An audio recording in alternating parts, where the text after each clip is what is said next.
नमस्कार. सर्वप्रथम खानदेश उद्योग प्रबोधिनीच्या मेंबर्सने मला इथं बोलायची संधी दिली त्याबद्दल मी सर्वांचे मनापासून आभार मानतो. खास करून हर्षल विभांडिक सर जे आमच्या हेल्थ ओके स्टार्टअपला नेहमीच गाईड करत असतात, सहकार्य करत असतात. श्रीराम देशपांडे सर, प्रकाश पाठक सर या सर्वांचे मी मनापासून आभार मानतो. तर मला इथे सगळ्यात पहिले एक प्रश्न सरळ सगळ्यांना विचारायचा आहे की भारतामध्ये वेगवेगळे धर्म आहेत आणि आपण टी व्हीवर तर धर्माबद्दल भरपूर चर्चा ऐकतो. आणि तेव्हाच एकदा एक मला प्रश्न पडला की भारतातला सर्वात मोठा धर्म कोणता, असं विचारलं तर बऱ्याच वेळा वेगवेगळे उत्तरं मिळतात. आणि त्यातलं एक उत्तर मला खूप आवडलं होतं आणि ते होतं क्रिकेट. तर ज्यांनी उत्तर दिलं त्यांनी मला सांगितलं की cricket is my religion and Sachin Tendulkar is my God. मला पण पटलं. मला वाटलं की बरोबर आहे, भारतामध्ये घराघरात क्रिकेट फॉलो होतं, लहानांपासून मोठ्यांपर्यंत खरंच लोकांना क्रिकेट जगतात आणि लोक खरंच क्रिकेटबद्दल खूप पॅशनेट आहेत. आता जसं वेगवेगळ्या धर्मांमध्ये मंदिरं असतात तसे क्रिकेटचे पण मंदिरं आहेत. पंढरी म्हणून आपण क्रिकेटची पंढरी म्हणून आपण वानखेडेला बघतो, लॉर्ड्स तसंच एक समजलं जातं. तर लोक खरंच क्रिकेटबद्दल ना पॅशनेट आहेत. बाकीच्या धर्मांमध्ये जसे वेगवेगळ्या जाती आहेत तशा क्रिकेटमध्ये पण जाती आहेत. T20 आहे, वन डे आहे, टेस्ट क्रिकेट आहेत, हे सगळे आपण बघितलं आहे. लोक ना खरंच क्रिकेट जगतात. आता जर का आपण असं मानलं की क्रिकेट हा सगळ्यात मोठा रिलिजन आहे, सगळ्यात मोठी कम्युनिटी आहे, तर दुसरी सेकंड लार्जेस्ट कम्युनिटी काय असेल? कोणाला उत्तर देता येईल? मला वाटतं दुसरी लार्जेस्ट कम्युनिटी विचारलं तर सिनेमा, पिक्चर्स, मूवीज. आपण सगळेजण ना क्रिकेट जसं फॉलो करतो तसंच आपण मूवीज पण फॉलो करतो. लहानांपासून मोठ्यांपर्यंत सगळे लोक ना मूवीजबद्दल पण पॅशनेट आहेत. त्यांच्या आस्थेनुसार त्यांचे देव पण फिक्स आहेत. काहींना रजनीकांत, काहींना अमिताभ बच्चन देव वाटतात, काहींना शाहरुख खानने शिकवल्यासारखं ते रोमॅन्स करतात, काही प्राण, प्रेम चोपडा, अमरीश पुरीचे भक्त असतात, ते लोकांना लुबाडतात पण आणि मस्ती पण करतात. आपण वर्षातून वेळोवेळी त्यांच्या मंदिरात जातो. काही लोक फर्स्ट डे फर्स्ट शो. आणि ह्याच्यात पण जाती सापडतील आपल्याला. एक बॉलिवूड आहे, मराठी चित्रपटसृष्टी सापडेल, साऊथ इंडियन सिनेमा एक मोठा, त्याच्यात तेलुगू, तमिळ, मल्याळम अशा वेगवेगळ्या जाती पण सापडतील. तर हे मला असं वाटतं ना, हे दोन पॅशन्स भारतात खूप फॉलो होतात. एक आहे पहिलं क्रिकेट, दुसरं आहे सिनेमा. अनफॉर्च्युनेटली मी अशा कम्युनिटीतून येतो किंवा अशा धर्मातून पकडा ज्याला कोणी फॉलोच नाही करत. आणि या धर्माचं नाव आहे हेल्थ, आरोग्य. आमचे कोणीच फॉलोअर सापडत नाही, शोधावे लागतात तेव्हा कोणीतरी सापडतं. आमची पण मंदिरं आहेत, भारतभर पसरलेले आहेत. आणि त्यातपैकी एका मंदिरातला मी पुजारी समजा किंवा उपासक, मी डॉक्टर भूपेश पाटील. आपल्यासमोर आज हेल्थ ओके एक माझं स्टार्टअप घेऊन आलो आहे. आमच्या ह्या कम्युनिटीचे किंवा आमच्या या रिलिजनचे ना साधे सरळ नियम आहेत. वेळेवर झोपा, वेळेवर उठा, घरचं जेवण करा, गाडी चालवताना हेल्मेट वापरा, किंवा भांडू नका, वेळोवेळी आमच्या मंदिरामध्ये या आणि तिथं जो सांगितलेला प्रसाद आहे तो वेळेवर रेग्युलर घ्या. पण हे पण कोणी खूप कमी लोक फॉलो करतात. आणि म्हणूनच मी तर आलो आहे की आता मला माझ्या या कम्युनिटीचे फॉलोअर्स वाढवायचे आहेत. आणि मला विश्वास आहे की मी इथून जाताना काही फॉलोअर्स नक्कीच वाढवून जाईल. मला वाटतं हेल्थ इज द बिगेस्ट किंवा health is the best gift in the world. याच्या जवळही काही येत नाही. आपल्या आईवडिलांचा बड्डे असतो, आईचा वाढदिवस असतो, वडिलांचा वाढदिवस असतो, त्यांची ॲनिव्हर्सरी असते. आपण नेहमी विचार करतो ना की काय गिफ्ट द्यायचं. मग आपण कधी कपडे देतो, कधी मोबाईल घेतो, स्मार्टवॉच, गॅजेट्स घेतो. साधं सरळ नाही जमलं तर आपण हॉटेलमध्ये जेवायला जातो. पण ह्या सगळ्यांचं तेवढं समाधान मिळत नाही जेव्हा ते समाधान मिळतं जेव्हा आपण त्यांची काळजी घेतो, जेव्हा त्यांच्यासाठी काहीतरी, त्यांच्या तब्येतीसाठी काहीतरी करतो. त्यांच्या कधी मेडिसिन्स घेतल्या, त्यांच्यासाठी काहीतरी इन्व्हेस्टिगेशन्स केल्या, त्यांना वेळ दिला, त्यांना योग्य त्यांच्या तब्येतीनुसार वेगवेगळ्या डॉक्टर्सकडे जातो आपण, तेव्हा खरंच समाधान मिळतं की आपण आपल्या आईवडिलांसाठी काहीतरी केलं. आणि आपला मुलगा आपली काळजी घेतोय ह्यापेक्षा मोठं समाधान असेल का? बिलकुल नाही. ते कोणत्याच कपड्यांमधून मिळणार नाही, ते कोणत्याच मोबाईलमधून मिळणार नाही. आणि हे करता करता जर का आपण त्यांचं मानसिक स्वास्थ्य सापडलं, म्हणजे मानसिक स्वास्थ्य जपलं, तर ह्याच्यापेक्षा दुसरा आनंद मिळू शकत नाही. मी परत एकदा म्हणेल, health is the biggest gift. आता फॉर्च्युनेटली माझ्या आईवडिलांकडे मी एक डॉक्टर आहे.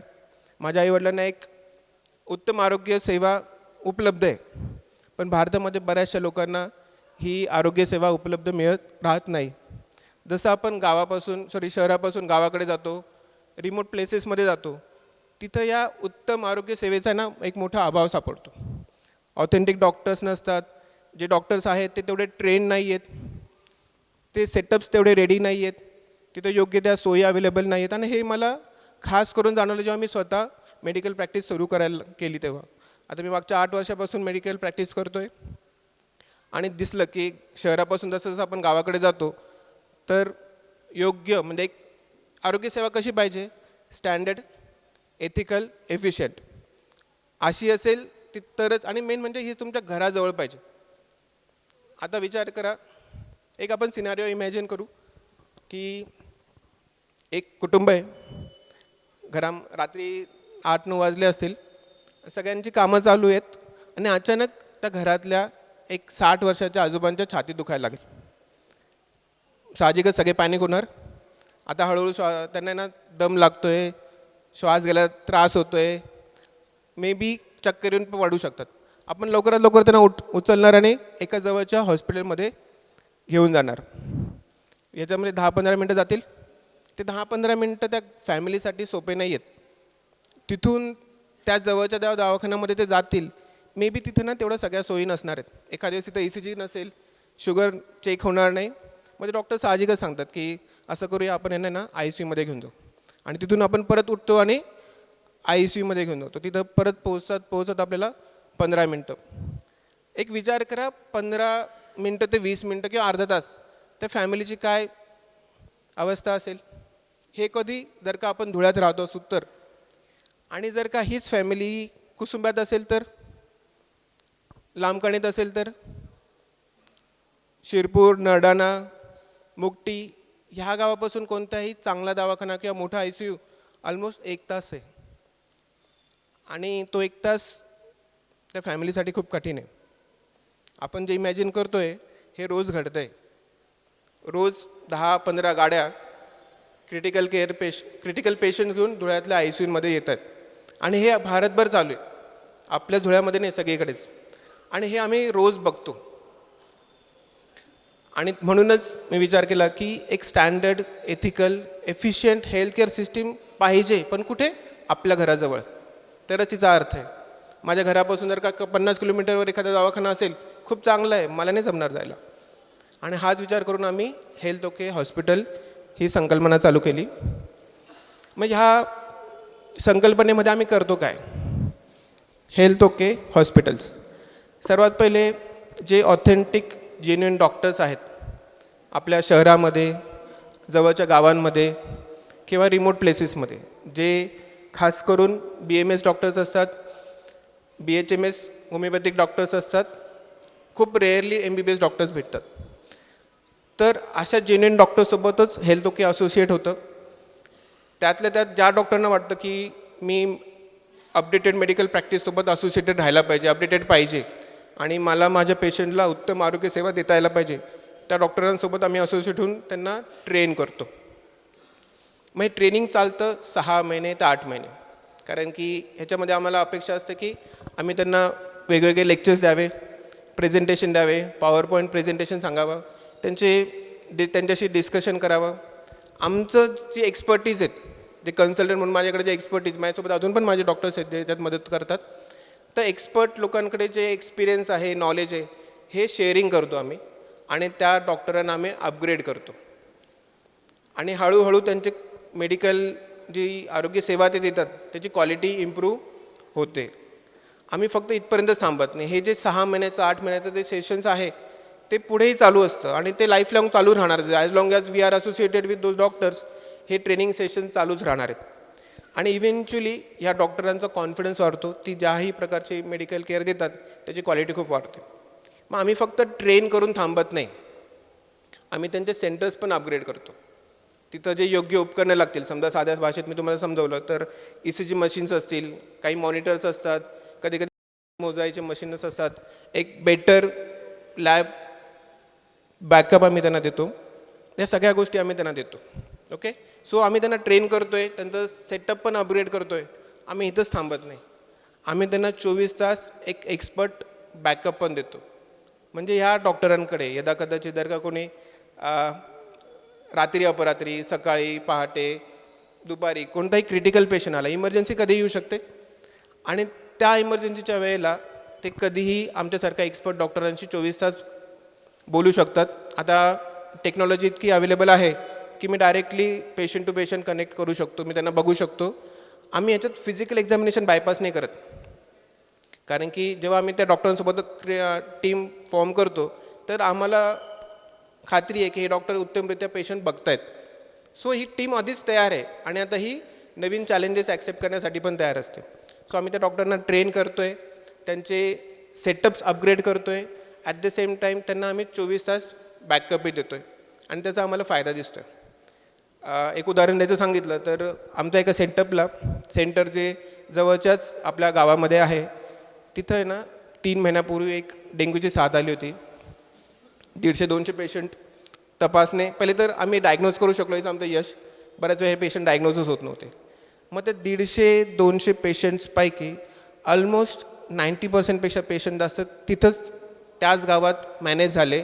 त्या लोकांचा यायचा खर्च वाचला, कमी पैशामध्ये त्यांची पूर्ण ट्रीटमेंट झाली. आणि जेव्हा एकदमच प्लेटलेट खूप कमी होतात, 30,000 40,000 आपण ऐकलं असेल ना, डेंग्यूमध्ये प्लेटलेट्स थोडे कमी होतात, तेव्हाच आम्ही त्या पेशंटला इकडे शिफ्ट करतो. सो आउट ऑफ 150 ऑलमोस्ट फक्त 4च पेशंटला आम्हाला धुळ्याला शिफ्ट करावं लागलं. त्याच्यापेक्षा जास्तीत जास्त 150पैकी फक्त 4 पेशंट धुळ्याला शिफ्ट झाले. 146 पेशंटच्या जवळपास जास्तीत जास्त पेशंट तिथेच मॅनेज झाले आणि हेच आम्ही प्रत्येक ठिकाणी करतो आहे. आता त्या सेंटर्समध्ये ECG पण होत आहेत, इमर्जन्सी मॅनेजमेंट होते. फक्त ECG करून आम्ही थांबत नाही, बऱ्याच वेळा इमर्जन्सीमध्ये त्या पेशंटला आम्ही जी प्रायमरी केअर दिली गेली पाहिजे तीही देतो आहे. मला आनंद वाटेल की 2022ला एक 2 प्रोटोटाईप सेंटरने सुरुवात झालेलं हे स्टार्टअप 2023च्या शेवटपर्यंत 20 गावांमध्ये पोचलं आहे.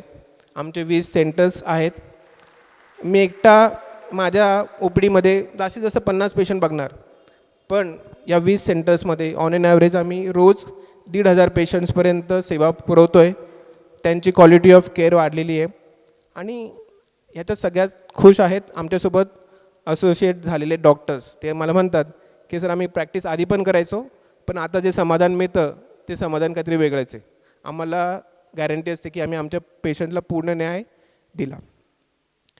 आम्ही स्ट्रॅटेजिकली आत्तापर्यंत ह्या स्टार्टअपचं मार्केटिंग 1 to 1 बेसिसवर केलं आहे. आम्ही अजून सोशल मीडियावर पण दिसत नव्हतो, पण ह्यापुढे आम्ही सोशल मीडियावर पण दिसू, याची डिजिटल मार्केटिंग करू.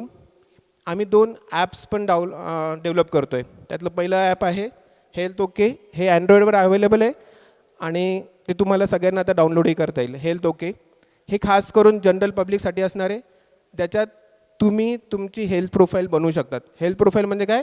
आरोग्य कुंडली साध्या भाषेत. तुमचं वय काय, तुम्हाला कोणते कोणते आजार आहेत, कोणत्या गोळ्या तुम्ही घेतात, ही आपल्या फाईलमध्ये असते ना डॉक्टरांच्या. पण बऱ्याच वेळा आपण जातो ना, ही फाईल आपल्यासोबत राहत नाही आणि इमर्जन्सीमध्ये तर कधीच नसते. आता ही हेल्थ कुंडली जर का तुम्ही तुमच्या ॲपवर असेल तर तुमच्या घरासोबत, तुमची स्वतःसोबत तुमच्या घरातल्या सगळ्यांची हेल्थ प्रोफाईल तुमच्या मोबाईलवर असेल आणि ह्या लोकांना त्यांच्या वयानुसार आणि आजारानुसार काय काय गोष्टी करायला पाहिजे ह्याचा ऑथेंटिक गायडन्स तुम्हाला मिळेल. हे व्हॉट्सॲप युनिव्हर्सिटीसारखं नसणार आहे की कोणी उचललं आणि मेसेज फॉरवर्ड केला. हे जेही तुम्हाला गायडन्स मिळेल हे ऑथेंटिक असेल, एक्सपर्ट्स डॉक्टर्सकडनं हे गायडन्स मिळालेलं असणार आहे. तर पहिला ॲप असेल हेल्थ ओके. त्यामध्ये तुम्ही स्वतः डाउनलोड करून तुमची स्वतःची हेल्थ प्रोफाईल बनवू शकतात, तुमच्या घरातल्या सगळ्यांची हेल्थ प्रोफाईल बनवू शकतात आणि हे तुम्हाला लाईफ लाँग मदत करत राहील. त्यासोबत त्याच्यावर एक व्हॉट्सॲप कम्युनिकेशन पण आहे हेल्थ ओकेच्या एक्सपर्ट डॉक्टरांशी कम्युनिकेट करण्यासाठी किंवा संपर्क साधण्यासाठी. आणि दुसरं हे ॲप असणार ते खास करून आमच्यासोबत जे असोसिएटेड डॉक्टर्स आहेत त्यांच्यासाठी, की त्यांचं नॉलेज अपडेटेड होत राहावं, अपग्रेड होत राहावं, म्हणून त्याच्यावर वेगवेगळे आमचे लेक्चर्स आहेत, नोट्स आहेत आणि ते तरी लाईफ लाँग अवेलेबल त्यांच्यासाठी राहणारच आहे. तर मी परत एकदा सांगतो की हेल्थ इज द बिगेस्ट किंवा health is the best gift in the world. आणि भारतातल्या प्रत्येक गावात एक standard, ethical, efficient healthcare system असावी जी त्यांच्यापासून जवळच आहे. हेच आमचं टार्गेट करून आम्ही हेल्थ ओके हॉस्पिटल घेऊन आलो आहे. जसं म्हटलं की भारतात क्रिकेट आणि सिनेमा हे सगळ्यात जास्त फॉलो केले जाणारे पॅशन्स आहेत. ते पॅशन्स माझे पण आहेत. मी पण मनसोक्त क्रिकेट खेळतो, मनसोक्त सिनेमा एन्जॉय करतो. आणि आपण सगळ्यांनी हेच करायला पाहिजे, दुसऱ्या धर्मांचा आणि दुसऱ्या कम्युनिटीचा पण आदर आणि त्यांचं सेलिब्रेशन. धन्यवाद.